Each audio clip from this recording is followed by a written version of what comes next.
سيدنا ومولانا محمدا عبده ورسوله الذي أرسل إلى الناس كافة بشيرا ونذيرا داعيا إلى الله بإذنه وسراجا منيرا أما بعد فقد قال الله تعالى في كلامه المجيد وفرقانه الحميد أعوذ بالله من الشيطان الرجيم بسم الله الرحمن الرحيم يا أيها الذين آمنوا اتقوا الله وقولوا قولا سديدا يصلح لكم أعمالكم ويغفر لكم ذنوبكم ومن يطع الله ورسوله فقد فاز فوزا عظيما بارك الله لنا ولكم في القرآن العظيم ونفعنا وإياكم بالآيات والذكر الحكيم صلى الله على سيدنا ومولانا محمد وعلى آله وأصحابه وسلم صلى الله على سيدنا ومولانا محمد وعلى آله وأصحابه وسلم بلغ العلا بكماله كشف الدجى بجماله حسنت جميع خصاله صلوا عليه وآله معزز مكرم علماء کرام মুরব্বিয়ান আযম যুবক ভাইরা মহান আল্লাহ রাব্বুল আলামিনের দরবারে লাখ কোটি শুকর আদায় করছি যিনি অত্যন্ত দয়া করে আসরের নামাজের পরে অত্যন্ত গুরুত্বপূর্ণ সময়ে কোরআন হাদিসের আলোচনা শোনার জন্য আমাদেরকে এখানে বসার তৌফিক দান করেছেন। এই জন্য আল্লাহ পাকের দরবারে সর্বপ্রথমে কালিমাতুশ শুকর আদায় করছি আলহামদুলিল্লাহ। আমি আপনাদের সামনে পবিত্র কোরআন শরীফের সূরাতুল আহজাবের শেষ রুকু থেকে দুইখানা আয়াতি কারিমা তেলাওয়াত করেছি। এই আয়াতের মধ্যে আল্লাহ প্রথমে আহ্বান করছেন ইয়া আইয়ুহাল্লাযীনা আমানু, কারণ আল্লাহ যত মাখলুক সৃষ্টি করেছেন এর মধ্যে মানুষ হইল আশরাফুল মাখলুকাত, সৃষ্টির সেরা। মানুষের সম্মান আর মর্যাদা সকল প্রাণীর চাইতে বেশি, হোক সে কাফের। কাফের হইল মানুষের সম্মান অন্য প্রাণীর চাইতে বেশি। কারণ আল্লাহ নিজে বলছেন ওয়ালাকাদ কাররামনা বানি আদম, আল্লাহ রাব্বুল আলামিন বনি আদমকে, আদমের আওলাদরে বেশি সম্মানিত করছেন। আদমের আওলাদকে আল্লাহ রাব্বুল আলামিন সম্মানিত করেছেন। তা আদমের আওলাদ মুসলমান হোক কাফের হোক নাকি, তা আদমের আওলাদ না? তো আল্লাহ রাব্বুল আলামিন মানুষকে সম্মানও বেশি দিয়েছেন, আর মানব জাতিকে আল্লাহ রাব্বুল আলামিন বেশি সুন্দর এবং মজবুত করে সৃষ্টিও করছেন। আল্লাহ রাব্বুল আলামিন আরেক আয়াতে বলেন لقد خلقنا الإنسان في أحسن تقويم লাকাদ খালাকনাল ইনসান নিশ্চয় নিশ্চয় নিশ্চয় তিনবার নিশ্চয়তাবোধক শব্দ ব্যবহার করিয়া আল্লাহ বলেন খালাকনাল ইনসানা ফি আহসানি মানুষকে সবচেয়ে সুন্দর পৃথিবীর যত প্রাণী দেখেন এর মধ্যে মানব জাতি বেশি সুন্দর তার গঠন প্রণালী অন্য প্রাণীর চাইতে একটু ব্যতিক্রম এবং এই পৃথিবীর যত জিনিস আছে বাদ বাকি যা আছে মানুষেরা তা সব বানাইছে মানুষের সুন্দরের লেগে এই কারণে মানুষকে যত কাপড় পরায় জিনিস লাগায় তখন মানুষের সুন্দর আরো বাড়ে মানুষ যখন কাপড় চোপড় পরে তখন দেখা যায় সুন্দর একটু বেশি সুন্দর লাগে ল্যাংটা হওয়া এটা সুন্দর না কাপড় চোপড় লাগাইলে আর একটু সুন্দর বাড়ে যখন চশমা লাগায় তখন আরো সুন্দর পাগড়ি লাগাইছে তো আরো সুন্দর কিন্তু একটা বিলের চোখও যদি চশমা দেওয়া যায় আর বয়সের মাথার যদি পাগড়ি দেওয়া যায় গুড়ারে যদি হওয়ার মধ্যে মুজা ভরাইয়া দেয় তো সুন্দর না হইয়া আরো রং হইব মানুষকে আল্লাহ বানাইছে না সুন্দর আর এই পৃথিবীর যা আছে সব মানুষের সুন্দর লেগে অন্য প্রাণীরা জিনিস পরাইলে সুন্দর লাগে না অপরদিকে মানুষ আস্তে আস্তে বড় হয় অন্য প্রাণী খুব তাড়াতাড়ি বড় হয় একটা গাভীর বাছুর হইলে এটা তাহলে হ্যাঁ সব জিনিস শিক্ষা উঠন সম্ভব না কিতাব এই জন্য আল্লাহ বলছেন আল্লামাল ইনসানা মা লাম ইয়ালাম আল্লাহ বলেন আমি মানুষকে শিক্ষা দিছি যা সে জানতো না এটা আমি হেরে শিখাইছি না হাত করা যে খাওয়ান যায় ট্যাঙ্গা খাওয়ান যে বইটা সিলেটের মানুষের আল্লাহ শিখাইছে না এটা আপনার কুমিল্লা জানে না ব্রাহ্মণবাড়িয়া জানে না ঢাকার মেশে জানে না সীতাকুণ্ডের মেশে জানে না রাজশাহী জানে না কুষ্টিয়া জানে না বগুড়া জানে না কিন্তু সিলেটের মানুষ যেখানে যায় লন্ডন পর্যন্ত হাত করাই হচ্ছে এটা যে খাওয়া যায় এটা কে শিখাইবে কিছু কিছু জিনিস আছে আমরা কেউ শিখাইছে না অটোমেটিক আমরা দেশ আল বাবেলা লাঙ্গল বানায় একটা গাছের খাড়ি রে খাইছে ব্যয় করলে এখানে আর একটা ঢুকাই এখানে একটা লোহার ভার লাগাইলে এটা লাঙ্গল হইব এই ইঞ্জিনিয়ারিং বুদ্ধি কোন কলেজে পড়ছি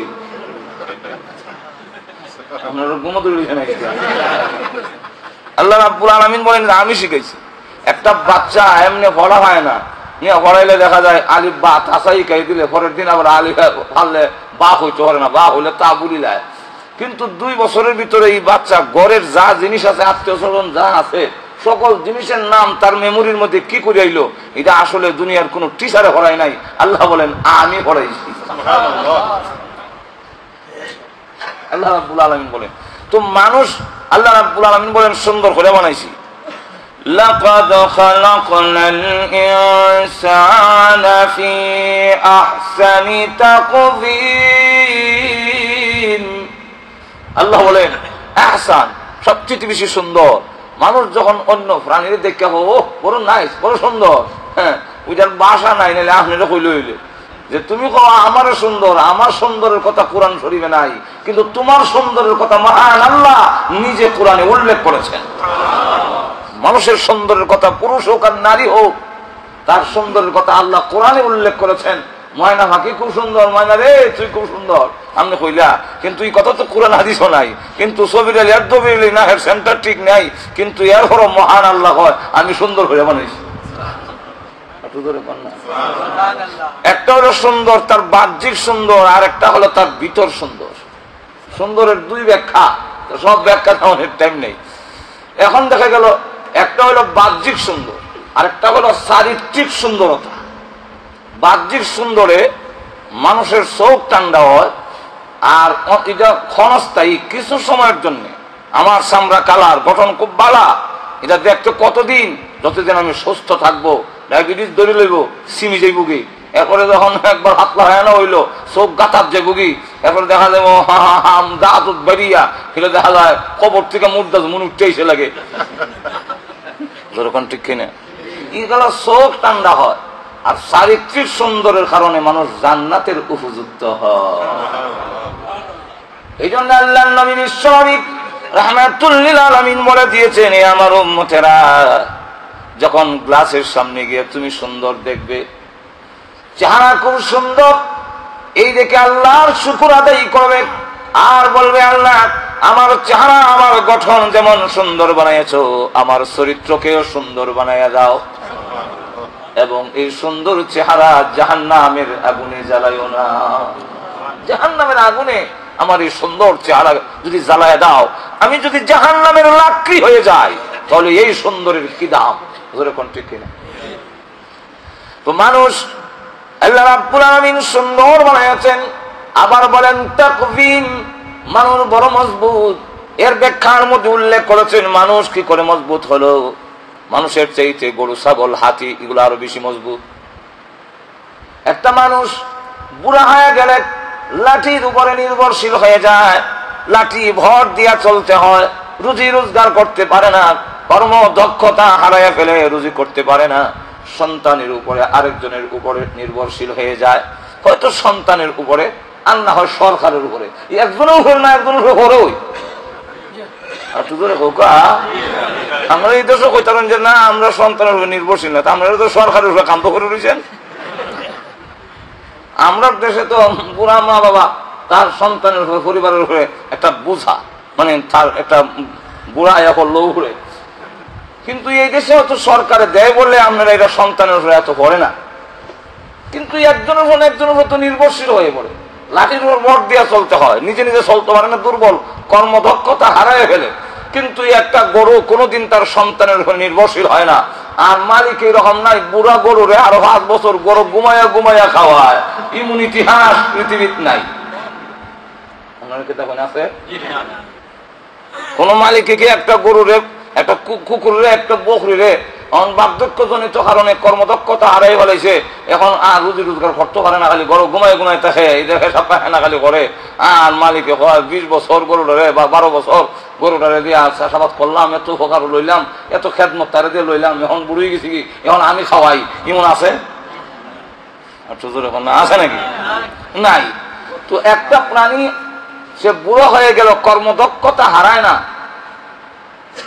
মরার আগ পর্যন্ত বুড়া হইল, দাঁত সমান হয়ে গেছে কি? আমরা তো সকল গরুর দাঁত এটা সমান হয়ে গেছে কি শুনছেন কিনা জানি না। কিন্তু এরপরে দেখা গেল কর্মদক্ষতা হারায় না, হ্যাঁ তার রুজি করে খাইতে পারে, হ্যাঁ তার নিজে নিজে চলতে পারে। এরপরে জবাই করে যখন খায় তার চামড়া পর্যন্ত কামো লাগে, আর আমার চামড়া 2 বছর দিয়েও কেউ নিত না মরার পর। মজবুত কি করে হইলাম? ব্যাখ্যার মধ্যে লেখে মজবুতের অর্থ হইল মানুষেরও কান আছে, গরু, ছাগল, বকরি, মহিষেরও কান আছে, কিন্তু মানুষের কান দিয়ে শুধু শুনে তাই না, গরুও শুনে কিন্তু শ্রোতা হতে পারে না। কি হইতে পারে না? শ্রোতা হইতে পারে না।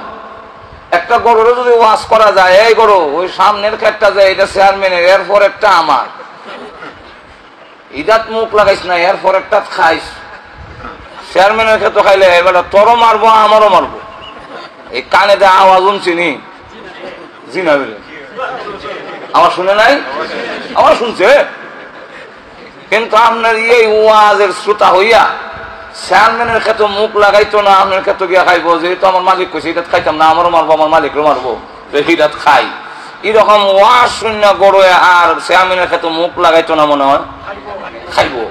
ওয়াজ শুনে কিন্তু ওই গরু শ্রোতা হতে পারে না, শোনে, সেই জিনিসটাকে কাজে লাগাতে পারে না।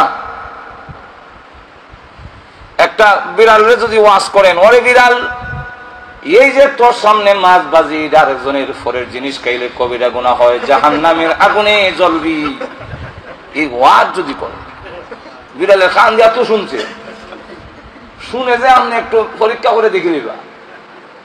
বিড়াল যখন আমাদের ঘরে দরজা, ঘরের দরজা বন্ধ করে একটা দিছে, এরপরও ও উন্ডু দিয়া যখন ঢুকে, তো ঢুকবার সময় দেখা যায় গিয়া মাছ ভাজে খাইবার লেগে যখন ঢাকনা ফালায়, আর আপনার বেগম সাহেব মাছের যখন দৌড় দেয়, দরজার আওয়াজটা ওইতে দেরি হয়, বিড়াল দৌড় দিতে দেরি হবে না, তাহলে বুঝিলেছে দরজা খোলার আওয়াজ অন্য বুঝিলেছে আইতাছে আমার ভিড়বার লেগে। যেটা বলেন ঠিক কিনা? তাহলে বোঝা গেল একটি বিড়াল কানে শুনে না এরকম নয়, শুনে, কিন্তু শ্রোতা হতে পারে না। শ্রোতা হওয়ার পাওয়ার তার কানের মধ্যে নাই। গরুরও জবান আছে, আমরারও জবান আছে, মহিষের জিহ্বা আছে, আমাদেরও জিহ্বা আছে, কিন্তু গরু মহিষ তার জিহ্বা দিয়ে সব বুঝে, কিন্তু সে কথা বলতে পারে না, বক্তা হতে পারে না। কিন্তু আমি বক্তা হইলাম, আপনাদের সাথে কথা বলতেছি, তাহলে আমার জিহ্বার মধ্যে পাওয়ার এমন এমন মজবুত যে আমার জিহ্বা লড়াইলে তার ভিতর থেকে কথা বের হয়। একটা কান দিয়ে আমি শুনে উপলব্ধি করতে পারি, শ্রোতা হওয়ার মতো যোগ্যতা আমি রাখি। আল্লাহ বলেন, গরুরও কান দিলাম, তোমাকেও কান দিলাম, তোমাকেও জিহ্বা দিলাম, মহিষকেও জিহ্বা দিলাম, কিন্তু তোমাদের জিহ্বা, তোমাদের কান এত মজবুত যে তুমি আওয়াজ শুনে শ্রোতা হতে পারো, তোমার জবান দিয়ে তুমি বক্তৃতা করতে পারো, তুমি বক্তা হতে পারো। এই কারণে আল্লাহ রাব্বুল আলামিন বলেন, লাকাদ খালাকনাল ইনসান ফি আহসানি তাকওয়িম। মানুষকে খুব সুন্দর এবং মজবুত করে সৃষ্টি করেছে, কিন্তু এই মানুষ তার মর্যাদা যদি ধরে রাখতে না পারে, তখন আশরাফুল মাখলুকাতের মর্যাদায় সে আর থাকতে পারে না।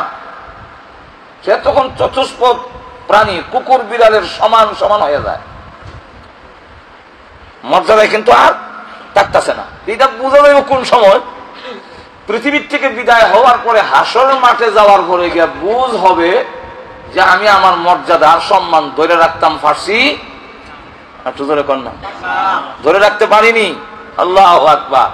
আমাদের বাংলাদেশের 300 জন সংসদ সদস্য পার্লামেন্টের, কি বলেন ঠিক না? এই 300 জন থেকে কি সবাইকে মন্ত্রী বানাইছে? মন্ত্রী যাদেরকে বানানো হয়েছে তাদেরকে সরকার সম্মানিত করেছে, কি বলেন ঠিক? অথচ তার চাইতে আরো যোগ্য লোক সংসদ সদস্য আছে, হেরা বইছিল যে আমরা মন্ত্রী বানাইব, কিন্তু হেরা দেখা যায় হ্যাঁ মূলা দেখাইয়া মন্ত্রিত্ব আরো দিলে নাই, এমন ইতিহাস। আর তো ধরে বলেন, তাহলে যাদেরকে মন্ত্রী বানালো তাকে সম্মান দেওয়া হলো, আর এই সম্মান দিয়ে তার জন্য আলাদা গাড়ি, তার জন্য আলাদা আর্মি, বিডিআর, পুলিশ। আমরা বাংলাদেশের কিউর মধ্যে যানজটের মধ্যে হইয়া খতমে ইউনূস হইল খাময় না, কিন্তু মন্ত্রী দেখা যায় উইশাল দিয়া রাস্তা পরিষ্কার দিয়া যানজট দিয়া যায় কি, তখন আমরা কেমন মা জানে বেটারে ফেলো লইছি, বেটাও গর্বিত আমার মতো সন্তান যে মা ফেলো রাখছে। বউর কাছে গিয়া কার বউ সন্তান চাইছে না, আমি এখন মন্ত্রী। এখন তার এত সম্মান, এত মর্যাদা, সব telephone bill free, supply free, বাসা ভাড়া ফ্রি, সবগুলা ফ্রি দেওয়া হইল। এই সম্মান আর মর্যাদা তাকে দেওয়া হলো, কিন্তু সে যদি তার এই মর্যাদা ধরে রাখতে না পারে, রিলিফের টিন আত্মসাৎ করিলায়, এতিমের বিস্কুট খাইয়া সাফ করিলায়। এখন তার সম্মান যে কদ্দুর কমছে এখন বুঝবে না, বুঝবে কোন সময়? তার মেয়াদ যখন চলে যাবে। জোরে বলেন ঠিক না? মেয়াদ যখন চলে গেল, এখন দেখা গেল তাকে দুর্নীতির মামলায় দুদকের চেয়ারম্যান, দুদক দুর্নীতি দমন কমিশনের চেয়ারম্যানে যখন ধরে লইব, তখন বান্ধি লইছে, হাতের মধ্যে যখন হ্যান্ডকাপ লাগাইছে, আর করে যখন সালাম দেয়, এখন বেলা কল্যাণ নিচের দিকে দিয়া রাখছে, ক্যামেরা দিয়া ছবি নিতে গেলে এখন আর ছবি দিতে যায় না। আর আগে গেলাম 80টা রয়েছে, আর ওখন কল্যাণ আলকি দেয় না, এখন নিচের দিকে চাই রয়েছে। আর যখন চালান দেয়, খবরে যখন দেখানো হয়, খবরের পাতায়ও যখন কাগজের মধ্যে আসে, টেলিভিশনে যখন দেখায়, তখন যে মানুষে কইছিল কেমন মা জানে এইবার ফেরো লইছিল এমন মন্ত্রী মার ফের দৈন্য, এবারও করে এইবারে কোন বেটে জানে ফেরো লইছিল। এখন এখন দেখা যায় তাকে যখন চালান দেয়, এখন এইবারের মান মন্ত্রীর মর্যাদা রয়েছে, কোন মর্যাদায় আইছে? সুরের খাতারও। আতুদের এখন কোন খাতা রইল? সুরের খাতা রইল। তাহলে সে তার সম্মান মর্যাদা ধরে রাখতে না পারার কারণে ছিল মন্ত্রিত্বের মর্যাদা, কিন্তু তাকে যখন সরকার মন্ত্রিত্বের মর্যাদা দিল, আর এই মর্যাদা ধরে রাখতে না পারার কারণে এখন সুরের দল একবেলা মানুষের বড় হিং কাইটটা ঢুকে সুর, আর এইবেলা দেশের জনগণ পাহারাদার হইয়া, রক্ষক হইয়া, পক্ষক হইয়া আরো নিকৃষ্ট সুর হয়েছে। যেরকম ঠিক না?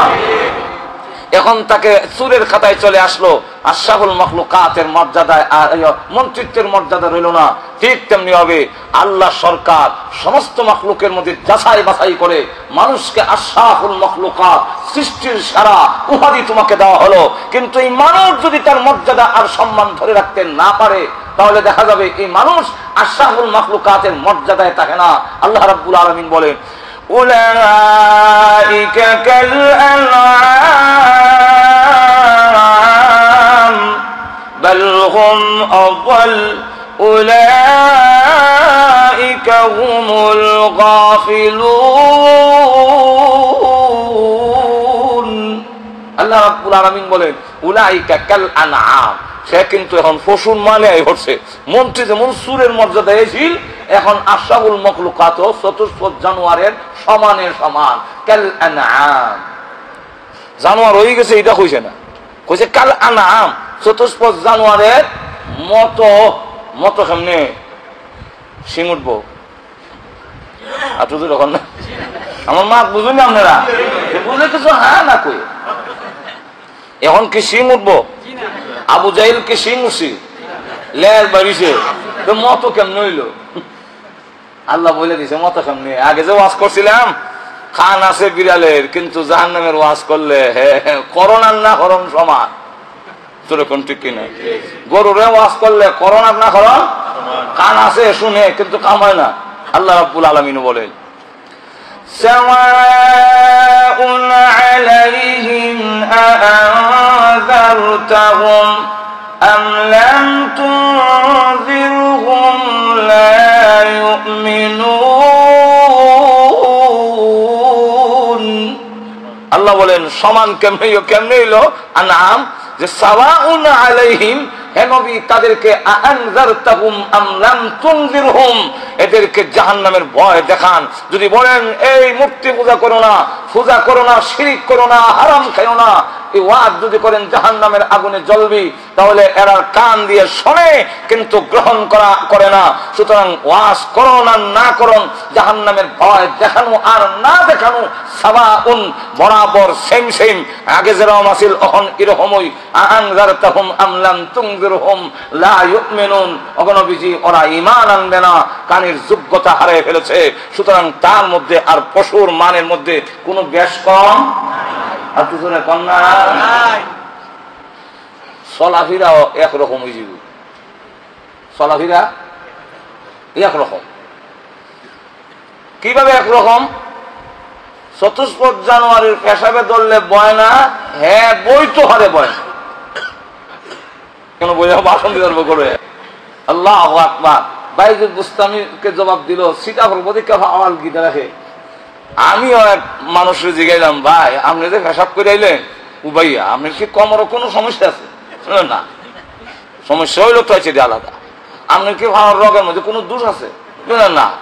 যে এমন যুবক মানুষ উবাইয়া পেশাব করলা, আমার কোমর বিষাব, সীতাফল প্রতীক্ষা উবাই হয়ে গেছি,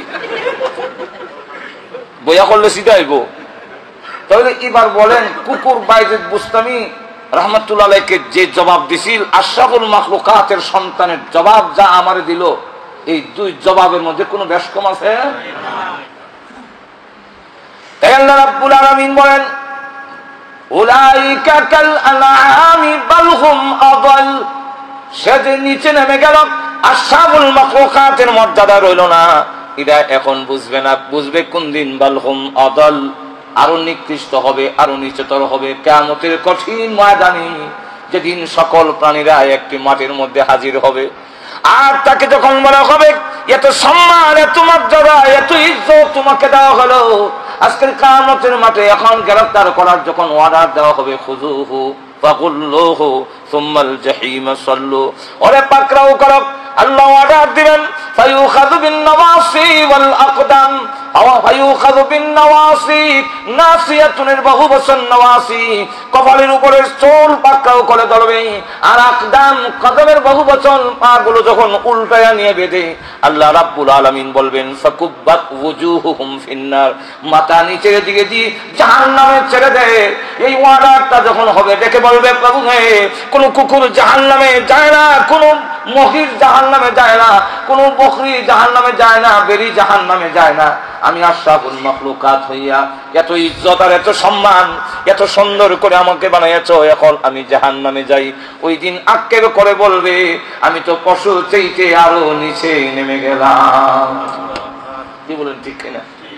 আরো ধরে কোন ঠিক কিনা? তো আল্লাহ রাব্বুল আলামিন আমাদেরকে আশরাফুল মাখলুকাত বানিয়েছেন। আমার আয়াতগুলো সামনে যেতে হবে। আমার আয়াতের মধ্যে আল্লাহ রাব্বুল আলামিন সম্বোধন করেছেন ইয়া আইয়ুহাল্লাযীনা আমানু বলে, কারণ এই মানুষের মধ্যে তারাই সম্মানিত, তারাই ইজ্জত রক্ষা করেছে। তার মানব কুলে আসার তার ইজ্জত সম্মান রক্ষা হবে তখন যখন মহান আল্লাহকে মেনে নিবে, আল্লাহর প্রতি বিশ্বাস করবে। পরকালে কিয়ামতের মাঠে আল্লাহর সামনে দাঁড়ায়া আমার একদিন জবাবদিহি করতে হবে। পরকাল যে আছে এই বিশ্বাস যারা করে তারাই হলো মুমিন। আল্লাহ রাব্বুল আলামিন মুমিন আমানুকে ডাক দিয়েছেন, এর কারণ আশরাফুল মাখলুকাতের মধ্যে তারাই মর্যাদা রক্ষা করেছে যারা মুমিন, যারা ঈমানদার। কি বলেন ঠিক কিনা? তো ঈমানদার যারা তারা তো সম্মান রক্ষা করলো। আল্লাহ রাব্বুল আলামিনের কি শুকরিয়া আমরা আদায় করব যে মহান আল্লাহ রাব্বুল আলামিন আমাদেরকে মুসলমানের ঘরে জন্ম দিয়েছেন। মুসলমানের ঘরে জন্ম দেওয়া একটা লাভ হয়ে গেল। আমরা সেই লাভটা হইল যে জান্নাতের টিকিট লইয়াই আমরা দুনিয়াতে আইছি।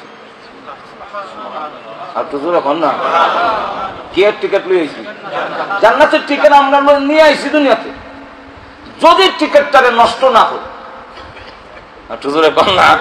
কারণ জান্নাতের টিকিট কি? জান্নাতের টিকিট হলো লা ইলাহা ইল্লাল্লাহু মুহাম্মাদুর রাসূলুল্লাহ। লা ইলাহা ইল্লাল্লাহ মুহাম্মাদুর রাসূলুল্লাহ এই কালিমা হলো জান্নাতের টিকিট। এই কালিমা লা ইলাহা ইল্লাল্লাহ যদি না থাকে জান্নাতের টিকিট নাই, জান্নাতে যাওয়া তার পক্ষে সম্ভব হবে না। জান্নাতের গেটের মধ্যে লেখাও আছে, তাই জান্নাতের গেটের মধ্যে লেখাও আছে লা ইলাহা ইল্লাল্লাহু মুহাম্মাদুর রাসূলুল্লাহ। এই কালিমা জান্নাতের গেটের মধ্যে লেখা। জান্নাতের চাবি হলো, মূল চাবি হলো ঈমান, লা কালিমা লা ইলাহা ইল্লাল্লাহ। আরশের পায়ের মধ্যে লেখা আছে লা ইলাহা ইল্লাল্লাহ। এই লা ইলাহা ইল্লাল্লাহ না হলে জান্নাতে যাওয়ার আশা করা যায় না। তো মুমিনের ঘরে জন্ম হওয়ার কারণে আমরা কলিমা হইয়া কলিমা ফরনেওয়ালার ঘরে জন্ম হইছি, জান্নাতের টিকিট নিয়ে আইছি। আর লা ইলাহা ইল্লাল্লাহ জান্নাতের টিকিট। আপনাদের একটা প্রশ্ন হইতে পারে, হুজুর আমরা তো শুনলাম আসসালাতু মিফতাহুল জান্নাহ, আল্লাহ রাসূল বলছেন নামাজ বেহেশতের চাবি, লা ইলাহা ইল্লাল্লাহ চাবি। আল্লাহর নবী বিশ্বনবী রাহমাতুল লিল আলামিনকে প্রশ্ন করেছেন সাহাবীরা, ইয়া রাসূলুল্লাহ ইয়া হাবিবাল্লাহ, আপনি যে বললেন আসসালাতু মিফতাহুল জান্নাহ, নামাজ বেহেশতের চাবি।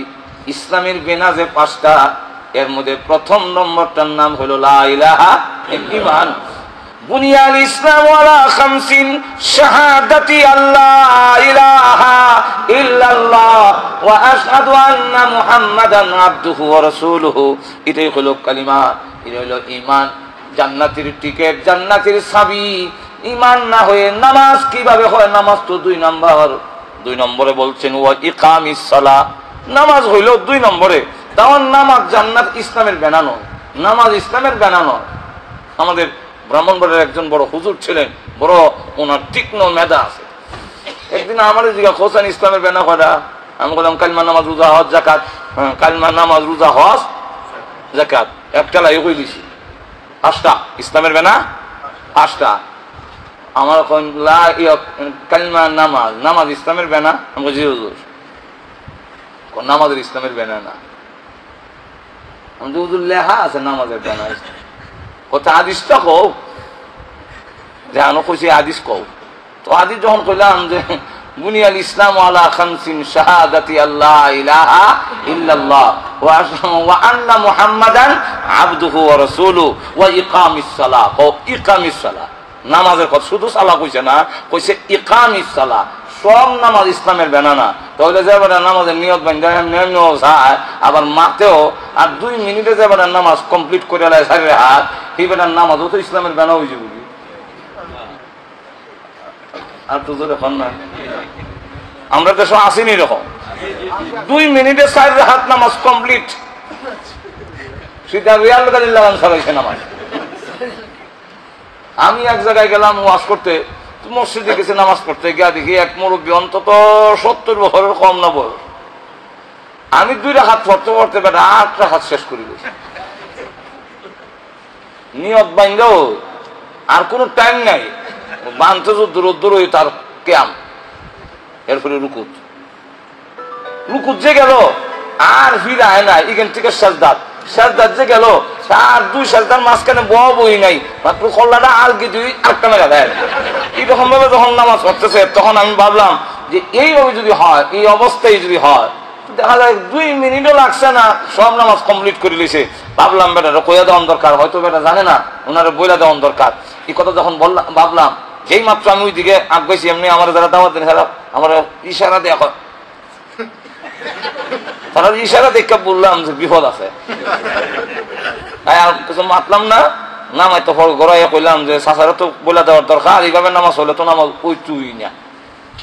আপনার ঠিক আরো মুরব্বী আলেমও কইয়া দেখছে, এবার কইলে হয় তুমি কদিনের নামাজি, আমি 60 বছর ধরে নামাজ, আমার নামাজি খাইবা। এই নামাজও তো ইসলামের বেনা হয়ে যাবো কি, অথচ নামাজ হইছে না। সুতরাং নামাজ ইসলামের বেনা নয়, সালাত ইসলামের বেনা নয়, একামতের সালাত হলো নামাজের বেনা। ওই নামাজ ইসলামের বেনা যেই নামাজের হক আদায় হলে নামাজ পড়ে, সেই নামাজটা হলো ইসলামের বিনা, ইসলামের স্তম্ভ খুঁটি। তো যাই হোক, 2 নম্বর হলো নামাজের কথা, আর 1 নম্বর হলো ইমান। আল্লাহ নবী বলেন আসসালাতু মিফতাহুল জান্নাহ, নামাজ বেহেশতের চাবি। তাহলে নামাজের জন্য হলো ইমান নাই, এবার এই চাবি দিয়ে জান্নাত কোন যাইবনি? তাহলে হুজুর এটা আমরা বুঝতে পারে না। আল্লাহ রাসূল বলেন হ্যাঁ, আসল চাবি হলো জান্নাতের টিকিট হলো লা ইলাহা ইল্লাল্লাহ। আর আসসালাতু মিফতাহুল জান্নাহ, নামাজ বেহেশতের চাবি। এর অর্থ হলো নামাজ হইলো ওই চাবির দাঁত। বুঝুন না আপনারা, প্রত্যেকটা চাবির মধ্যে কিছু খাস কাজের কাহিনী, এরকম যদি না থাকে তাহলে আমরা মুসাইলে খুলবো নি তালা। তাহলে যেহেতু চাবি এটা কামের না, যদি দাঁত না থাকে, তাই বলছি নামাজ হলো চাবি, অর্থাৎ দাঁত না থাকলে চাবির যেমন দাম নাই, তাহলে ইমান থাকলেও যদি নামাজ তুমি না পড়ো জান্নাত খুলতে পারবা না। এই কারণে দাঁত লাগাও। কালিমা লা ইলাহা ইল্লাল্লাহ হলো মূল, হলো জান্নাতের চাবি, এবং এটার টিকিট হলো লা ইলাহা ইল্লাল্লাহ। তাহলে আমরা মুমিনের ঘরে জন্ম হওয়ার কারণে জান্নাতের টিকিটটা লই হইছি। আর তোরে কন্যা ঠিক কিনা? এখন টিকিটটা যদি নষ্ট না করি, আল্লাহ রাব্বুল আলামিন এই মুমিনদেরকে লক্ষ্য করে বলছেন, আর একটা জিনিস হলো তোমাদের জেনে রাখা দরকার। এই আমি 2টি আয়াত কারিমা আপনাদের সামনে তেলাওয়াত করলাম। এই 2টি আয়াতের মধ্যে আল্লাহ 4টা শর্ত দিয়েছেন, যে এই 4 শর্ত যদি পালন করো, এই 4 কথা যদি মানো, তাহলে আমি আল্লাহ কি পুরস্কার দিব এটাও উল্লেখ করে দিয়েছেন। পুরস্কারও ঘোষণা দিয়েছেন যে এই 4 কথা মেনে নিলে ইমানদারকে লক্ষ্য করে বলছেন। কারণ যত মানুষ আছে এর মধ্যে আল্লাহর কাছে সম্মান এবং আশরাফুল মাখলুকাতের মর্যাদা তারাই রক্ষা করছে যারা করছে লা ইলাহা ইল্লাল্লাহ। ইমানদারকে আল্লাহ রক্ষা করে বলেন, ইয়া আইয়ুহাল্লাযীনা আমানুত্তাকুল্লাহ। আল্লাহ রাব্বুল আলামিন বলেন, ইয়া আইয়ুহাল্লাযীনা আমানু, হে ইমানদাররা, তোমরা যারা ঈমান এনেছো। ইমানদারকে সম্বোধন করে আল্লাহর পক্ষ থেকে ইমানদার বলে টাইটেল দেওয়া। একবারে বড় জিয়াফত করছে, তো লোকেরা জিগায় এত বড় জিয়াফত 9 গরু জব হইরা অত আনন্দ এখানে। ব্রিটিশের পক্ষ থেকে আমার খান সাহেব উপাধি দিচ্ছে। কারণ আমরা খান চৌধুরী যা, এটা তো ব্রিটিশের দেওয়া উপাধি না, আল্লাহর দেওয়া। আর তো এখন না, যে সময় ভারতবর্ষে আছি ধারায় টাইটেল গুলো দেওয়া গেছে, খান সাহেব, চৌধুরী সাহেব, অমুক সাহেব। কিন্তু কোরআনের মধ্যে তো খান সাহেব চৌধুরী সাহেবের কোন টাইটেল নাই। খান সাহেব যে উপাধি দিয়েছে ব্রিটিশ, খান বাহাদুর। এই কারণে এত বড় জিয়াফত আনন্দ, ব্রিটিশ গভর্নমেন্ট আমাকে খান বাহাদুর উপাধি দিয়েছে। তো তার ভাই যখন বড় ভাইরে জিগেল, ভাই সাহেব কিতাবি অত আনন্দ বলে, জানোস না তুই কি রে, এখন থেকে আমি খান বাহাদুর। তো বলে, ভাই আপনার ব্রিটিশ সরকারে আপনার খান বাহাদুর উপাধি দিয়েছে, এর লেগে আপনি অত খুশি, অত আনন্দ। আর আহকামুল হাকিমিন আল্লাহ রাব্বুল আলামিনের পক্ষ থেকে আমাদেরকে টাইটেল দিয়েছেন, আমরা হইলাম ইমাম বাহাদুর, তুমি হইলা খান বাহাদুর, আর আমি হইলাম ইমাম বাহাদুর। খান বাহাদুরের সাথে ইমান বাহাদুরের সম্মান মর্যাদা বেশি না কম? আর তো আল্লাহু আকবার। লক্ষ্য করে দেখেন আবু জাহেল কত খান বাহাদুর বুঝিছে, কিন্তু তার চাইতে খাব্বাব, সুহাইব রুমি, হযরত বিলাল, আব্দুল্লাহ ইবনে মাসউদ, এই সমস্ত নিরীহ সাহাবী যারা ছিল তাদের সম্মান মর্যাদা আবু জাহেলের চাইতে বেশি না কম? আর তো জোরে হোকা, এত বেশি আল্লাহর কাছে এত দাম, আবু জাহেলের কোনো দাম নাই। খানা অন্ধ সাহাবী, চোখে দেখে না, গরিব খানা। আমরা তো যারা অন্ধরা বাংলাদেশে ভিক্ষা কর্মের উপযুক্ত, খানার দাম দেয় না। আর আবু জাহেল তথা বড় বড় লিডারদেরকে নিয়ে রাসূল বসছেন। আমি এর চেয়ে সম্মানী ব্যক্তিত্ব আরব দেশে আর নাই, সবরে নিয়ে বসছেন। তারা শর্ত হইল আপনার কাছে আমরা আইতাম পারি না, আপনি তো সম্ভ্রান্ত, আপনি তো সবচেয়ে আরব দেশের সকল কিছু মিলাইয়া, আবার কুরাইশের মধ্যে আবার বনু হাসিম হলো কুরাইশের যত গোত্র আছে সকল গোত্রের মধ্যে শ্রেষ্ঠ গোত্র হইল বনু হাসিম। আল্লাহ রসুলকে এমন গোত্রের মধ্যে হারাইছে যে কেউ নাক টানবার মতো আর কোনো সুযোগ সুযোগ নাই। তো আল্লাহ নবী আপনার সাথে তো আমরা বলতাম পারি, মারতাম পারি, কিন্তু আপনার আশেপাশে যত ফকির মিসকিন খানা ল্যাংরা লুলা, এটার কি দাম আছে? এটা যাই যাব এদের সামনে আমরা বললাম আমাদের প্রেস্টিজের লস। আরে বাপরে, নাউযুবিল্লাহ। আল্লাহ কোরআনে বলে ওয়াসখারুনা মিনাল্লাযীনা আমানু, ইমানদারদের নিয়ে তারা উপহাস করে, মস্কারি করে, আর কি দাম আছে, এরা তো গরিব মিসকিন ফকিরের দল।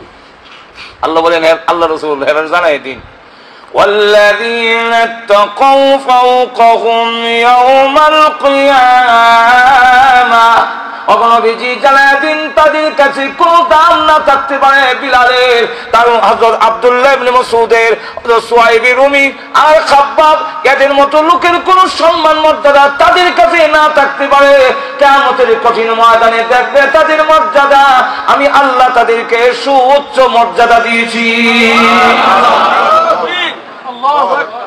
আব্দুল্লাহ ইবনে মাসউদ রাদিয়াল্লাহু আনহু হালকা পাতলা গরিব বংশ তো না, কিন্তু দেখা গেল ওনার আল্লাহ রাসূল বলেন আমার আব্দুল্লাহ ইবনে মাসউদের একটি পা যখন কিয়ামতের কঠিন ময়দানে ওজন দেওয়া হবে, মিজানের পাল্লায় উঠানো হবে, উহুদ পাহাড় যদি আরেক দিকে রাখা হয়, আব্দুল্লাহ ইবনে মাসউদের একটি পায়ের ওজন হাসরের মাঠে উহুদ পাহাড়ের চেয়ে আরো বেশি হবে। কিন্তু তোমাদের কাছে তাদের দাম নাই। তো যাই হোক, কালো আবু জাহেল, উতবা, শাইবা, ওয়ালিদ ইবনে মুগিরা তাদেরকে নিয়ে রাসূল বসছেন, আর রাসূল তাদের কথা কি খুব মনোযোগ দিতেছেন। আর একজন সাহাবী আইছে, চোখে দেখে না, অন্ধ, ওনার নাম আব্দুল্লাহ ইবনে উম্মে মাকতুম রাদিয়াল্লাহু আনহু। আব্দুল্লাহ ইবনে উম্মে মাকতুম রাসূলের দরবারে আসতেছেন, কারণ সাহাবী তিনি। সাহাবী কারে কয়? যারা রাসূলকে ঈমান অবস্থায় দেখছেন আবার ঈমান নিয়ে মৃত্যুবরণ করছেন, তাহলে উনি সাহাবী। আরেকটা সংজ্ঞা হইল যে রাসূল যারে ঈমান অবস্থায় দেখছে আর ঈমান নিয়ে মরছে উনিও সাহাবী। আর না হয় আব্দুল্লাহ ইবনে উম্মে মাকতুম সংজ্ঞা করে না, উনি তো চোখ দিয়ে রাসূলকে দেখছেন না, কিন্তু না দেখলেও তার ভিতরে ঈমান আছে, এই অবস্থায় বিশ্ব নবী তো উনারে দেখছেন।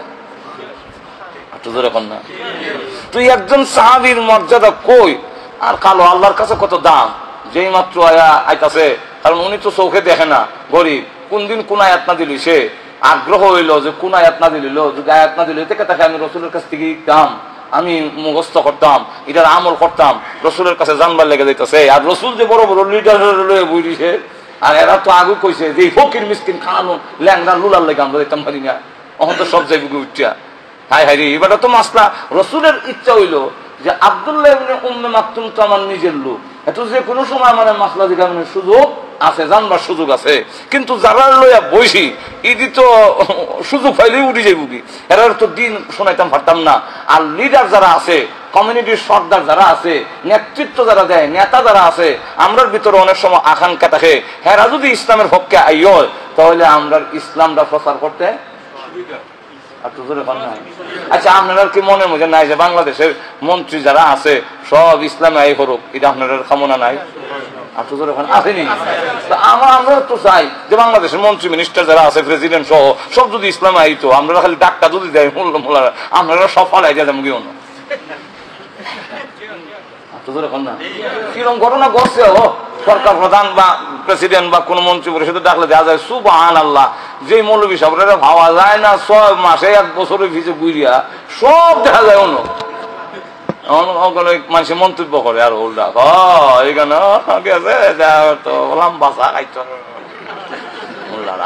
মন্তব্য করে। আসলে উদ্দেশ্য এটা নয়, উদ্দেশ্য ওলামায়ে কেরাম যে তাদেরকে যদি ইসলাম বোঝানো যায়, তাদেরকে যদি ইসলাম বোঝানো যায় তাহলে ইসলামটা অনেক উপরে যাবে এবং সেখান থেকে যদি ইসলাম আসে সমাজের মধ্যে ইসলাম আমাদের পালন করতে বুঝাইতে সহজ হয়ে যাবে। আল্লাহর নবী বিশ্ব নবী রাহমাতুল্লিল আলামিনের উদ্দেশ্য হইল যে এরা যদি বোঝানো যায়, আবু জাহেল যদি বুঝিলায় আর কত আইয় এবং উতবা সাইবা ওয়ালিদ ইবনে মুগিরা এমন নেতৃস্থানীয় লোকেরা যদি ইসলামের পক্ষে এসে পড়ে তাহলে তো আমার ইসলাম প্রচার করার মাঝখানে বাধা থাকবে না, নির্যাতন থাকবে না, জুলুম থাকবে না, মারপিট থাকবে না। তখন ইসলাম প্রতিষ্ঠিত হওয়ার পথে মানে আসান হয়ে যাবে, সহজ হয়ে যাবে। আল্লাহর নবী তো তাদেরকে নিয়ে বইছেন উদ্দেশ্য বালা, কিন্তু যেটি বইছে এর তো উদ্দেশ্য আর তো এখন না ঈমান আনবো ইমান আনবে, আনতো নাই। আবু জাহেল না বুঝলেন না বুঝতো, হে তো বুঝছেই বুঝে না। আপনি যদি কাউকে বুঝাইতে যান আর হ্যাঁ যদি না বুঝে বুঝানি সহজ, আর যদি হয় বুঝছে বিচ্ছে বুঝে কিন্তু আপনি একটা বুঝতো না, আপনি যতই বুঝাইবেন হ্যাঁ ঘুরে আর দিকে দেবে। আমার মাত বুঝেননি? আবু জাহেলে ইমান আনবে না, এর অসংখ্য ঘটনা আছে। হে জানে মুহাম্মদ নবী, হে জানে অলৌকিক ঘটনা একটা না অনেকটি দেখছে। আল্লাহর নবী শাহাদাত পড়ে আছে, আবু জাহেল একদিন দেখে পায় শাহাদাত মারি দি কল্লা দিয়ে মারি দিয়ে রাখছে। এরকম সুবর্ণ সুযোগ তো আমি জানতাম না। মুহাম্মদ যদি মাটির মধ্যে মাথা দিয়ে রাখে তখন তো গাড়ির মধ্যে ভাড়া দিয়ে ধরে রাখলে অটোমেটিক দম যাইব কি একজন শাহাদাত করে তাহলে তার জোর করতে পারতো না।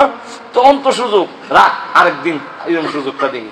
আরেকদিন দেখে রাসূল যখন সাজদায় পড়ছেন এমনি আবু জাহেল অগ্রসর হইল, এক কদম দুই কদম অগ্রসর হইয়া মনে করেন 10 হাত দূরে থাকতেই আবু জাহেলের পাও শক্ত হয়ে গেছে কি আর চোখ কুল্লাইয়া দেখা যায় একদম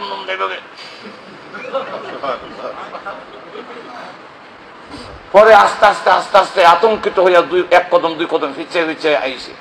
তো লোকেরা জিগায় তোমার কি দম কুনন্দা বাড়িব হত হইতেছে না, তুমি কইলে মুহাম্মদের গারো হার আমার বানাউজুবিল্লাহ।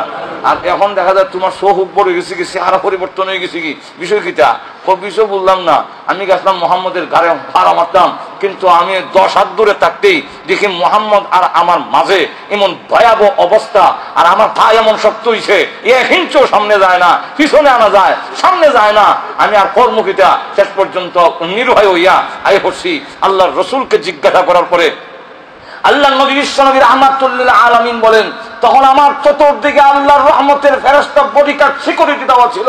আবু জাহেল যদি আরো জোর করে অগ্রসর হইতো 2 হাত জায়গা, ফেরেশতারা টেনে তাকে ছিঁড়ে খণ্ড বিখণ্ড করে দিত, আমার গায়ে হাত লাগতে দেওয়া হতো না। এই সমস্ত ঘটনাগুলো দেখে হ্যাঁ খুব ভালো করে বলছে মুহাম্মদ যে সত্য নবী, কিন্তু হ্যাঁ তো মাননের ইচ্ছা নাই না। এখানে আমরা দেশে এরকম অনেক আছে বুঝে কিন্তু মানে না। কেন? আবু জাহেল মানি যদি তাহলে আমার দল থেকে লোক যায় বুঝি সব মুহাম্মদের দল, আমি আলাদা যে একটা নেতা এটা থাকতো ঠিক কিনা? তো এইভাবে আল্লাহর নবীর উদ্দেশ্য হইলো তারা বোঝানি। আর আব্দুল্লাহ ইবনে উম্মে মাকতুম চোখে দেখে না, এখন অগ্রসর হইতাছে রাসূলের দিকে। আর আল্লাহ মানি ইয়া রাসূলুল্লাহ, আল্লাহ মানি ইয়া রাসূলুল্লাহ, আমার শিখাইন। কোন আয়াত নাযিল হইছে নি আমি শিখতাম। কত বড় আগ্রহ নিয়ে এসে শিখতো। গরিব খানা যখন অগ্রসর হইতাছে আল্লাহ মানি আমার শিখাইন ইয়া রাসূলুল্লাহ কইতাছে। আল্লাহ রাসূল শূন্য ওই দিকে গুরুত্ব দেয় না, বরং আরো চেহারা কিছু বেজার হইয়া ওই কিছু বেজার হইলে চেহারা এমনি টানলে 2 ভ্রু এহানো হয়। ঘুমাই গেছেন কিনা আপনারা? ঘুমায়েন না, ওয়াজ বয়স সাউন্ড লাগে, কিছু দেখানো লাগে জোরে কোন ঠিক না। 2 ভ্রু টান দিলে বেজার হইয়া কপাল খুশ করলে তখন দেখবেন ভ্রু আর একটু কাছাকাছি হয়, এটা কয় ভ্রু সংকুচিত করা। হ্যাঁ, শুদ্ধ বাংলা। আর আমরা দেশের ভাষা হলো কপাল খুশ করা। জোরে কোন ঠিক কিনা? রাসূল একটু চেহারা তাওয়াজ্জু দেয় না, এদিকে শুনেও না। আচ্ছা এবারে কই মনে পড়ে, এবারে বুঝাইতাম আমার লোক মানে তো সবসময় ভাইমু এই সর্দার মাথা বটি, অত দামি দামি লোক, অত বড় মন্ত্রী মিনিস্টার প্রেসিডেন্ট বুঝছে, এখন এরা যদি যাইগি তো আর হইতাম না, এর লেগে রসুল তাওয়াজ্জুহ দেয় না। আর সে আরো কিছু বাজার হইলে কপাল কুচ করে বই দিছে, আল্লাহর সহ্য হইছে না। আর হুজুর এখন না সুবহানাল্লাহ, যেই মাত্র রাসূল খালি মজলিস থেকে উঠতে দেরি হইছে, আল্লাহর পক্ষ থেকে সূরা নাযিল হইতে দেরি হইছে না। হুজুর এখন না আল্লাহ বলে আবাসা ওয়া তাওয়াল্লা আন জাআহুল আ'মা ওয়া মা ইউদরিকা লাআল্লাহু ইয়াযাক্কা। কপাল কুচ করেছেন, মুখ ফিরে লইছেন কেন? একজন অন্ধ এসেছে, এই লোকটা দেখে আপনি মূল্যায়ন করলেন না। যাদেরকে নিয়ে বসেছেন তাদের চাইতে এই অন্ধ লোকটার দাম আমি আল্লাহর কাছে কোটি কোটি গুণ বেশি। তাহলে এখন চিন্তা করেন, ইমানদারের আল্লাহর কাছে দাম বেশি, আল্লাহর কাছে সম্মান মর্যাদা বেশি। আল্লাহ রাব্বুল আলামিন আহ্বান করে বলে যে দুনিয়ার যত দামি লোক দেখো, আমার কাছে এটা দাম নেই, তোমরা কাছে দামি, কিন্তু আমার কাছে নয়। আল্লাহ ইমানদারকে লক্ষ্য করে আহ্বান করে বলেন, ইয়া আইয়ুহাল্লাযীনা আমানুত্তাকুল্লাহ, ও ইমানদারেরা, ইত্তাকুল্লাহ, আল্লাহকে তোমরা ভয় করো, আল্লাহরে ডরাও। আল্লাহরে ডরাও, এটার ব্যাখ্যা কি? আল্লাহরে ডরাও এর অর্থ হইল মসজিদ হইতাম না, নাকি মাজারও যেতাম কি? আল্লাহরে ডরাও এর অর্থ হইল আরো বেশি করে নাচ গান করতাম আর ইয়ে খাইতাম। এখন আমরা নাচ গানের তাহলে মুসলিম জাতি এমন ভাবে লিপ্ত হইছে, মুসলিম জাতি আজকে মেলার নামে, এই দেশও আছে কিনা জানি না, আমরা দেশ মেলা মেলা বেলে ওগুলো গুনার আড্ডা হানার মেলা, মেলা মানে জমা হওয়ার কি, এখনো জমা হয়েছে। এখন জমা হয়ে গিয়া দেখা যায় নাচ গানের মধ্যে আমরা লিপ্ত হয়েছি এমন ভাবে। এরপরে আবার কই কিতা হুজুর, মুসলমানের উপর অত বড় দুর্নীতি গেলে, অত বড় দুর্গতি এখানে, ঠাড়া ভর এখানে, আর অত বড় বড় বিপদ খালি মুসলমান আজকে সারা বিশ্ব বিপদগ্রস্ত এখানে, অকল ফাফাসারে লিপ্ত হয়ে করছি। আর কই কেল লেগে বিপদ আয় এটাও কইতাম পারি না। আমরা অবস্থা এরম হয়েছে যে বিপদ কেল লেগে হায় এটাও কইতাম পারি না। আমি যে অপরাধী এটাও কইতাম পারি না। আমি যে দোষী এটাও আমি বুঝি না। আমি দোষীও যে এটাও বুঝি না। অপরাধ করছি এটাও বুঝি না। আমরা আল্লাহ আর কি অসুবিধা হইতেছে। আপনারা গাড়ির মধ্যে বলেছি, আমিও একটা সিটে বইছি, আমরা ওই লাইনের গাড়ি আর কি। তো আর সামনে এক মুরব্বী বেটা, আর এখানের সিটে বসে এক ছোট মানে কলেজ পড়ে আর কি, যুবক ছেলে, তলে দিয়ে ভাও লাগায়। তুই বেটা ভাও, ওই বেটা আমি তলে দিয়ে লাগাই। যা আমরা দেশে অপরাধ নাই, আচ্ছা তোরা হোক একবার বেটা দেখছুন ছাইয়া, আবারও লাগা। তো দু তিনবার লাগাইছে, ওটা ওই বেটা ওয়া ভাও লাগাস কেন? ওইটা হয় কি গাড়ির বললে তো এরকম ভাও লাগবো, গাড়ির বললে লাগবো। আমরা আমল আখলাকে বোঝা যায়। আল্লাহ তুমি তখন আমরা সৃষ্টি করছো, আমরা গুনাহ করমই, আমরা গুনাহ করুন, আমরা কামই গুনাহ করুন যে আমরা অপরাধ, এটা আমরা আদৌ বুঝে। এই জন্য আমি মাঝে মাঝে বারবার উদাহরণ দেই। মৌলভীবাজার একটা জায়গার নাম আছে, এটার নাম হলো, এই বাজারের নাম মনোরমুখ বাজার। মৌলভীবাজার এলাকার তাহলে চিনি লইবা। মনোরমুখ বাজার মনো নদীর ভাড়ো।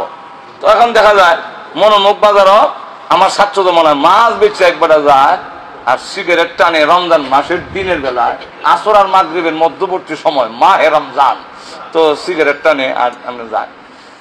আমিও অফিসে যাই, সময় আমি ছাত্র। তো এই সময় মাছের মধ্যে একটা বেমার আইছিল আমরা বাংলাদেশে, সব মাছের মধ্যে বেমার হয়েছে।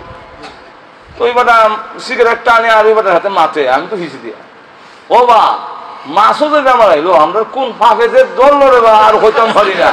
ওই সিগারেট রমজান মাসে আসর আর মাগরিবের মধ্যবর্তী সময় হ্যাঁ সিগারেট টানে রোজা রাখছে না, আর কোন ফাঁকে যে ধরছে হ্যাঁ হইতে পারে না। এই জাতিরে ঠিক করতো কেনা? ঠিক কিনা? আল্লাহ রাব্বুল আলামিন আমাদেরকে নির্দেশ দিচ্ছেন, ইয়া আইয়ুহাল্লাযীনা আমানুত্তাকুল্লাহ, এই ইমানদারেরা তোমরা আল্লাহরে ডরাও, আল্লাহরে ডরাও। এর ব্যাখ্যা কি? রাইসুল মুফাসসিরিন আব্দুল্লাহ ইবনে আব্বাস রাদিয়াল্লাহু আনহু বলেন, আল্লাহরে ডরানোর অর্থ হইল দুইটা। কিটা? এক নম্বর হইল শিরিক গুনাহ থেকে বাঁচা থাকা, এটা হইল আল্লাহরে ডরানো। শিরিক গুনাহ করুন নাই। শিরিক বুঝুন না আপনারা? শিরিক গুনাহ হইল আল্লাহ ছাড়া যা আছে সব তো আমরা মাখলুক, আল্লাহ হইল খালিক, আল্লাহ বানানেওয়ালা, আমরা হইলাম আল্লাহর সৃষ্টি। কিছু আনা হোকা, আমরা সব কি আল্লাহ সৃষ্টি, আর আল্লাহ হইল স্রষ্টা। এখন ঠিক কিনা? খালিক স্রষ্টা, আর আমরা হলাম তার সৃষ্টি। সুতরাং মখলুক, সৃষ্টি, স্রষ্টা কখনো এক সমান কোন অবস্থায় হতে পারে না। পৃথিবীর মাখলুক গুলোকে, সৃষ্টিরে মাখলুক রে খালিকের সমান বরাবর করায় হয় শিরিক। যখন কি হয়? শিরক গুনাহ। এই শিরিক গুনাহ তোমরা করো না। শিরিক গুনাহ যদি করো তো বিপদ আইব, যে এর মধ্যে কোনো সন্দেহ নাই। এরা তোমরা এই বিপদ কেউ আটকায় রাখতে পারবে না। তো আল্লাহরে ডরাও, এর একটা ব্যাখ্যা হইল রাইসুল মুফাসসিরিন আব্দুল্লাহ ইবনে আব্বাস রাদিয়াল্লাহু আনহু বলেন, শিরিক গুনাহ করো না। বলে কেন? বলে আল্লাহ, আমি আল্লাহরে ডরাই, আল্লাহর সাথে তার সমকক্ষ কেউ বানাইতাম পারতাম না। তখন ঠিক কিনা? এটা আল্লাহর সত্তাগত দিক হোক অথবা আল্লাহর গুণগত দিক হোক, কোন দিক থেকে আল্লাহর সমকক্ষ আমি বানাইতাম না। আল্লাহ রাব্বুল আলামিন বলেন, তোমার মাথা থেকে পা পর্যন্ত আমি সৃষ্টি করেছি, আমার সত্তার সাথে, আমার গুণের সাথে কোন মাখলুককে শরীক করবে আমি আল্লাহ কখনো বরদাস্ত করতে পারি না। যেরকম ঠিক কিনা? এই জন্য রাইসুল মুফাসসিরিন আব্দুল্লাহ ইবনে আব্বাস রাদিয়াল্লাহু আনহু বলেন যে আল্লাহরে ডরাও, এর ব্যাখ্যা হইল দুইটা। কি? একটা হইল যে শিরিক থেকে বাঁচো, ইত্তাকুল্লাহ, আল্লাহরে ডরাও, এর অর্থ হইল যে তুমি শিরিক থেকে বাঁচো। আল্লাহরে ডরায় তুমি শিরিক গুনাহ করো। আমরা ওয়াদা করতে হবে যে আমি আল্লাহর সাথে, তার সত্তার সাথে, তার গুণের সাথে, তার ইবাদতের সাথে, তার সম্মানের সাথে আর কাউকে সমকক্ষ বানাবো না। আল্লাহর গুণের সাথেও কিছু কিছু গুণ আছে, তার গুণের সাথে কেউ সমকক্ষ হতে। আল্লাহ হাজির ও নাজির, আল্লাহ সব জায়গায় আছেন এবং দেখেন, আল্লাহ আসা যাওয়া করেন না, আল্লাহ সব সময় আছেন থাকেন। আমরা এখানে আসি, আবার যে সময় আমরা যাই মুগি, এই সময় আল্লাহ থাকবেন। আমরা যে সময় এখান থেকে যাই মুগি, তখন আল্লাহ থাকবো নি? আল্লাহ আওয়া যাওয়া করুননি, সব সময় আসেন, আছেন, থাকবেন, আছেন। যেরকম ঠিক কিনা? আল্লাহ এখন ইংল্যান্ড আসুন, তো বাংলাদেশও আবার সব জায়গায় আছে, আওয়া যাওয়া করে না। আর আওয়া যাওয়া করলে এই নাম আজিন নাজির হয় না। আমরা অনেক সময় কয় যে নবী আজিন নাজির, নবী আজিন নাজির কেমনে বলে আইসুন, তা আসুন নি, এখন তো বই গেলেন কি আপনি, ও গেছেন কি? আসেন এরকম, এখন কেন পাইছেন বলে নবী আইসুন, তখন আবার বই লেখেন নবী যখন আইসে তো বই থাকতা বলে গেছেন কি? তো তার কথার দ্বারাই বোঝা যায় নবী আওয়া যাওয়া তুজোর এখন না। মানলাম কিছু সময়ের জন্য আওয়া যাওয়া তো করে না, কিন্তু কিছু সময়ের জন্য যদি মানি যে আইসুন আর গেছুন, এইভাবে আইলে গেলে তার নাম শরীয়তে হাজির নাজির হয় না। এটা মহিলা যদি হাজির নাজির হইতো তাহলে আমিও হাজির নাজির হইতাম, আমি শুধু হাজির নাজির, হাজির নাজির শুধু এখানে বলে আমিও বাংলাদেশের দৈনিক রাত দিন 24 ঘন্টায় 7টা মাহফিল পর্যন্ত অংশগ্রহণ করার লাগে। 3টা 4টা তো কখন কথা বলছেন, কোন দিন রাইতে দিনে মিলাইয়া জোহরের ভর থেকে শুরু করি, জোহরের ভরও আছে, আবার মাগরিবের ভরও আছে, আসরের ভরও আছে, ইয়াশার ভরও আছে, রাত 3টার সময়ও আছে, ফজরের নামাজের ভরও গিয়ে কোন হাজির। তো এখন দেখা গেল এই অবস্থায়, তা আমি যে এতগুলো মাহফিল আইলাম গেলাম, আমি তো হাজির নাজির, তা আমারও হো না কেন বলে না, আমি না খেলে কোথা তো। এখন দেখা গেল আইলে গেলে হাজির নাজির হয় না, আল্লাহ আসা যাওয়া করেন না, আল্লাহ সব সময় আছেন। জোরে কোন ঠিক কিনা? আরো জোরে কোন ঠিক কিনা? আল্লাহ রাব্বুল আলামিন তাই বলেন, আমার সাথে পৃথিবীর কাউকে যদি শরীক না করো, অংশদার না বানাও, বললে আমি আল্লাহ ওয়াদা দিলাম, তুমি যত বড় গুনাহগারী হও না কেন, জান্নাতের টিকিট তোমার নষ্ট হবে না।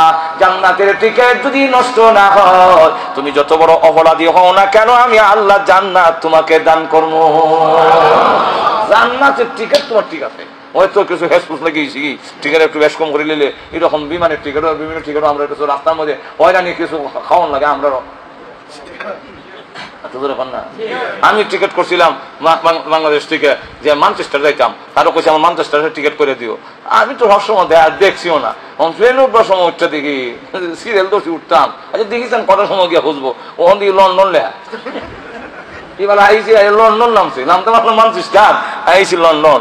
তখন দেখা গেল এই যে বেশ কম এরকম কিছু হইতে পারে, কিছু সিটা ভাড়া হয়তো খাইতে পারো, আবার নাও খাইতে পারো, কিন্তু শিরিক গুনাহ করো না। এটাই হলো আল্লাহ ইমানদারকে অর্ডার দেয়, ইয়া আইয়ুহাল্লাযীনা আমানুত্তাকুল্লাহ, ইমানদাররা আল্লাহ রাব্বুল আলামিনকে ভয় করো।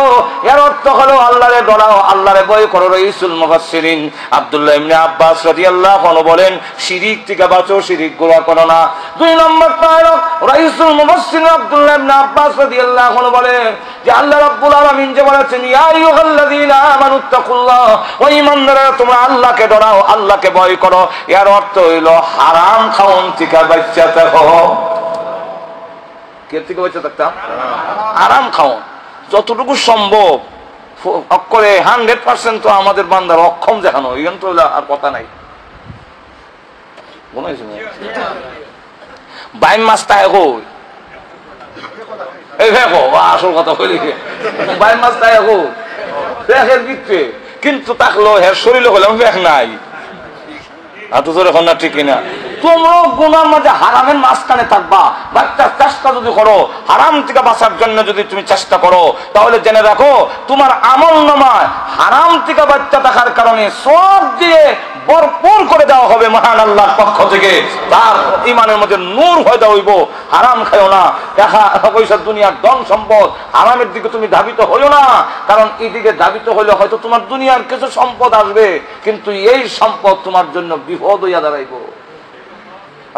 না, সম্পদ জিনিসটাও দুনিয়ার ধন সম্পদ যে এটা জিনিসটাও এটা বিপদ, এটা আসলে বাড়ানা। এর লেগে নবীর নিত হয়েছে না, অসুবিধা হইতেছে মনে হয়, নবীরা নিত হয়েছে না, কারণ এটা নিয়ে কন্ট্রোল হইয়া তখন বড় কঠিন ব্যাপার। আর তো ধরে কন্যা এক সাহাবী কইয়াও কন্ট্রোল থাকতে পারছে না, আবার যে থাকতে পারছে অনেক আছে, ধন সম্পদ থাকলেই যায় না।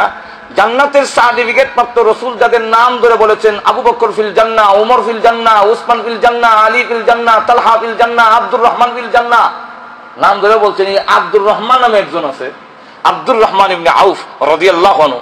ইনি এত বড় ধনী ছিলেন, ওনার 1000 উট ছিল, 1000 ঘোড়া, 10,000 বকরি। আর তো ধরে হন্যা 1000 উট মানে 1000, বর্তমানে 1000 গাড়ি মালিক। ওই যুগে 1000 উট, আর এখন বর্তমানে 1000। আমরা কজন মৌলবী সাহেব আছি 1000 গাড়ি হইতো।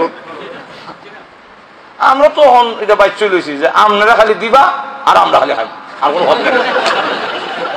এটা আমরা রাগ হই না, এটা আমরা এখন সিস্টেম লই লিছি, আমরা দিতাম, আমরা খাইতাম করতাম। এটা আপনারা লাভ, আপনারা রাগ হই না, বিপদ করবো আমার উপরে, আর আপনারা খাওয়াই খাইয়া বেসলে ভাই। আল্লাহু আকবার। কইলে তো একটা ইচ্ছা আর এখন কইলে যা যে ব্যস্ত যে কিনিলা কেমনে দেন। বিশ্ববিখ্যাত ওলি মালিক ইবনে দিনার, উনি যেমন ওলি ছিলেন, ওনার দুনিয়ার প্রতি কোনো খেয়ালও নাই, দুনিয়ার প্রতি কোনো লোভ নাই, দুনিয়া ছেড়ে দিছে। আর আগে 1 নম্বর মত কোর আছে, খারাপ পত্রিকা যে ফতোয়া দেখবেন, হ্যাঁ বললাম বেশি আবাদত করতে চায়। আর তো এখন না, আর আগের থেকে যারা কই যাইতেছে এটার স্পিড কমে যায়, আর নতুন মালিক ইবনে দিনার রাহমাতুল্লাহ 1 নম্বর মত করছিল। আর মত ছাড়া যেদিন আইসে তো আইসো এরকম বাবা 12 বছর পর্যন্ত ঠান্ডা পানিতে দাঁড়ায় আবাদত করছে। ঠান্ডা পানির মধ্যে এসার নামাজ হয়ে গিয়া ঠান্ডা পানি ঘুমাইতো, ঘুমা। একদিন অবশ্যই হয়ে গেছি, জ্ঞান নাই, ঠান্ডা লাগতে লাগতে অজ্ঞান হয়ে গেছি। আল্লাহ ফাটাই দিছে এক সাপ, বিরাট বড় সাপ, সাপের চামড়া আবার খুব গরম। সাপ এটা ইমন বড়, ওনারা এটা বাচ্চা যে বুকের মধ্যে ধরে এইভাবে লই রাখছে। সাপের চামড়া শরীর গরম হইয়া তো শরীরে কিছু হুশ আইছে, হুশ হয়ে সুবহান, এটা কিটা সাপের 2 টুর সরাইলে আমি মালিক ইবনে দিনারি 8-10 জন গেল সুবিধা হইতো না। এমন বড় সাপ বুঝিলাইছে আল্লাহ আমার সাহায্য করবার লেগে পাঠাইছিল। আমি সাপের ফেটে বিচ্ছু তখন দেওয়া যায় বুঝাচ্ছে সাপে আমার খায় না, তো আমার সাহায্য করার লেগে আইছি। ডাক দেখো আল্লাহ তুমি তো সাপ পাঠাইছো আমার সাহায্যের জন্য, আমার সহযোগিতা করার জন্য, কিন্তু আমার যে ডর করে আমি যে মানুষ, আল্লাহ এটা আস্তে করে আমার থেকে সরাইলাও। এমনি দিয়ে সাপ আস্তে আস্তে সরে গেছে। তুমি বিশ্ববিখ্যাত বলি মালিক ইবনে দিনার রাহমাতুল্লাহি আলাইহি, উনি আর ওনার সাথে আরেকজন হযরত সুলাইমান রাহমাতুল্লাহি আলাইহি নামে আরেকজন বুজুর্গ ছিলেন। এই দুজন হাঁটতে হাঁটতে এক জায়গায় গেলেন, গিয়া দেখে সুন্দর এক বিল্ডিং এর কাম হইতেছে, বানাইতেছে, আর কাজ হইতেছে, এটা এখনো শেষ হইছে না। তো গেলেন বিল্ডিং এর ভিতরে, গিয়া দেখে এক সুন্দর যুবক কথা বলতেছে। আর অনেক সময় অনেক মানুষ এমন সুন্দর দেখলে সুবহানাল্লাহ মুখ থেকে অটোমেটিক ভাবে বাড়ি যায়। কি আমরা উল্টা কই আর কি, আমরা আর আল্লাহ আল্লাহ সুবহানাল্লাহ, আল্লাহ তুমি অত সুন্দর মানুষ বানাইছো। এক এই সুন্দর বানানি আল্লাহর ক্ষমতা। এক বুজুর্গ মসজিদে বইছে, আর এক সুন্দর সটাম দেখে অধিকারী যুবক ঢুকছে, যেমন লম্বা এমন স্বাস্থ্য এবং আগা মাথা ঠিক আছে, ফেট বড় আর খল্লা ছোট, এরকম না, সব মিলে খুব সুন্দর, অন্তত 5 ফুট লম্বা হইব, আর বডি বডি সামরা খুব সুন্দর। তা আল্লাহর ওলি তার দিকে চাইয়া আল্লাহ শুকরিয়া দেয় করলো, আলহামদুলিল্লাহ তো সুন্দর আল্লাহ তুমি বানাইছো। এই যুবক জিগায় যে তুমি আমার দিকে এভাবে চাইছো কেন? তুমি মনে হয় আমার সুন্দর দিকে হয়রান হয়ে গেছো কি? স্বয়ং আল্লাহ আমার সুন্দর দিকে ফেরত নাউযুবিল্লাহ কইতেন না। এই কথা কইতে দিলে হয়েছে, আর এমনি লাম্বার থেকে ছোট হওয়া শুরু হয়েছে। ছোট হইতে হইতে বুজুর্গের সামনে 5 ফুট আছে লম্বা, 5 ইঞ্চি হয়ে গেছে। আল্লাহ দেখাই দিছে অহংকার করিস না, তোমার না আমার দেওয়া। জোরে কোন ঠিক। আচ্ছা যাক, এখন দেখা গেল আল্লাহ সুবহানাল্লাহ আলহামদুলিল্লাহ কইয়া কইলো মালিক ইবনে দিনার সুলাইমান রাহমাতুল্লাহ আলাইহিকে বললেন, এই সুন্দর যুবকটা আমার মনের বড় আকাঙ্ক্ষা, এমন সুন্দর যুবকটা যদি জান্নাতে যাইতো তাহলে এটি ছিল ভালো, জান্নাতেও উপযুক্ত হইতো। তো আপনার পরিচয় করাই দিল যুবকের সাথে যে উনি মালিক ইবনে দিনার। তো বিশ্ববিখ্যাত বলি নাম কারা সিনাই দিছে, বলে তো ইজ্জত করছে, বসে হুজুর কি খেদমত করতাম, বুঝলে কোনো খেদমত লাগতো না। একটা কথা বুঝলে কি, আমি যদি এই বিল্ডিং এর মধ্যে তুমি আরো কি পরিমাণ টাকা খরচ করবা, কারণ এটা এখনো কমপ্লিট হয়েছে না, ফিনিশিং বাকি রয়েছে আর কি। তখন কইলো আমি 1 লক্ষ দিরহাম খরচ করবো, নিয়ত করছি। ওই সময় 1 লক্ষ দিরহাম, অন মনে করি না 100,000 টাকা কোনো কম না। তখন মালিক ইবনে দিনার রাহমাতুল্লাহ আলাইহি বললেন যে আমি তোমাকে একটা ওয়াদা দিলাম, 1 লক্ষ দিরহাম যদি তুমি আমারে দিলাও তাহলে আমি তোমার একটা এর থেকে সুন্দর আরো বাড়ি বানাইমু, যে ঘরটা নিম্নে হবে 100 তালা, 70,000 করে রুম হইব একটা তালায়, একটা ইট হইব স্বর্ণ, একটা হইব রূপা, মাঝখানে হইব কংক্রিট হইব মুতি, আস্তরটা হইব মেশকো জাফরান দিয়ে, এবং ডেকোরেশন সহ কার্পেট থাকবে উঁচা উঁচা, আর সোফা থাকবো খুব দামি দামি, তার পায়াগুলো থাকবো জবরদস্ত ইয়াকুত পাথরের, এবং লক্ষ লক্ষ খাদেম তোমার পিছনে ঘুরবে, আর কমসে কম 70 জন বউ তোমার থাকবো। এমন একটা বাড়ি তোমার তৈরি করে তুমি এই টাকাটা দিয়া যদি তুমি আমারে দাও। যুবক বুঝা কইছু, কারণ চেয়া কইলই চালায় না মাজুর এখন ঠিক নেই। আমরা তো টাকা কইলে জান দেব না মৌলবী রাম, আমিও আল্লাহ চুরি 8-10টা লাগাইছে পরে দেখাইতে রাস্তার মধ্যে, তো কই রাখবেলা দিকালো না দিতাম যাই না, আরো রাত দিতাম এর আগে ছাড়ে না কেউ। তো এখন দেখা গেল ওই অবস্থা হইলো, বুঝা খাল্লা কোন সময় কইবা, বলে কালকে সকালে, বলে ইনশাল্লাহ খাল্লা সকালে কইও।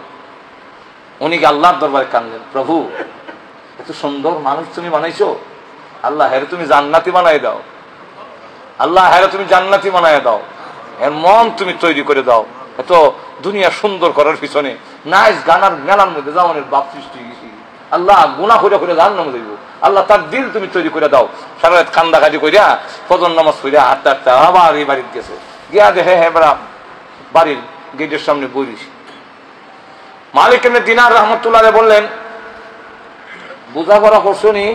কাল কাজে কইছিলে আজকাল জানাইবা, ওয়াদা ঠিক আছে নি? বুঝাপড়া কইরা সিদ্ধান্ত নিয়ে 1 লক্ষ দিরহাম ব্যাগের ভিতরে লইয়া বই রইছি, আপনি আইলে সমঝাইয়া দিতাম। কত দাও এইভাবে না, লেখ কেন আপনি যা যা খুঁজছেন তার লেখা সই করে নিতে টাকা দিয়া ফেলে দিল না ভাই। মালিক ইবনে দিনার রাহমাতুল্লাহ আলাইহি লিখলেন বিসমিল্লাহির রহমানির রহিম, অমুকের ছেলে অমুকের কাছ থেকে এত টাকা এই শর্তে যে বিল্ডিং বানানো হবে, একটা ইট হবে স্বর্ণ, একটা রূপা, আর ভিতরে মাঝখানের কংক্রিট হবে মতি, আস্তর হবে মেশকো জাফরান, ডেকোরেশন সহ, এবং তাকে উঁচা উঁচা চেয়ার দেওয়া হবে, লক্ষ লক্ষ খাদেম থাকবে, শত শত বউ থাকবে, এটা সহ 1 লক্ষ দিরহাম নিলাম। ইতি মালিক ইবনে দিনার অবশ্য সমঝাই দিল। সে কাগজ রাখলো 1 লক্ষ দিরহাম লইয়া। বিশ্ববিখ্যাত বলি মালিক ইবনে দিনার রাহমাতুল্লাহি আলাইহি নিজের জন্য নয়, টাকা নিজে আইনা বাড়ি হত্যা লাগে না, এই টাকা নিয়ে বের হয়ে গেলেন গ্রামে গঞ্জে, আতুর লুলা ল্যাংড়া ইয়েতিম অসহায় যারা আছে সব বিতরণ করতে লাগলো। বিতরণ করার যে সময় দেখলো ব্যাগের ভিতরে আর একটা দিরহামও নাই, তখন গিয়ে ঘরের ভিতরে ঢুকলো।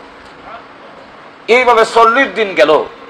মালিক ইবনে দিনার রাহমাতুল্লাহি আলাইহি ফজর নামাজ পড়া বইছে, দেখে মিম্বরের কাছে একটা সিডি ফুল কাগজ, এখানে কাগজটা করতে গেল আতুলছি লইয়া দেখে অমুকের ছেলে অমুকের কাছ থেকে এই শর্তে যে বিল্ডিং হবে, তার ইট হবে স্বর্ণ, একটা রূপা, তারপরে মতি হবে কংক্রিট, আস্তর হবে মেশকো জাফরান, যা যা উনি সিডিতে লেখছিল এটা সব লেখা, নিচে লেখা ইতি মালিক ইবনে দিনার। সকল রে দেখো এই সিডি কেন কেমন আইলো মিম্বরে, আশ্চর্য হয়ে সিডি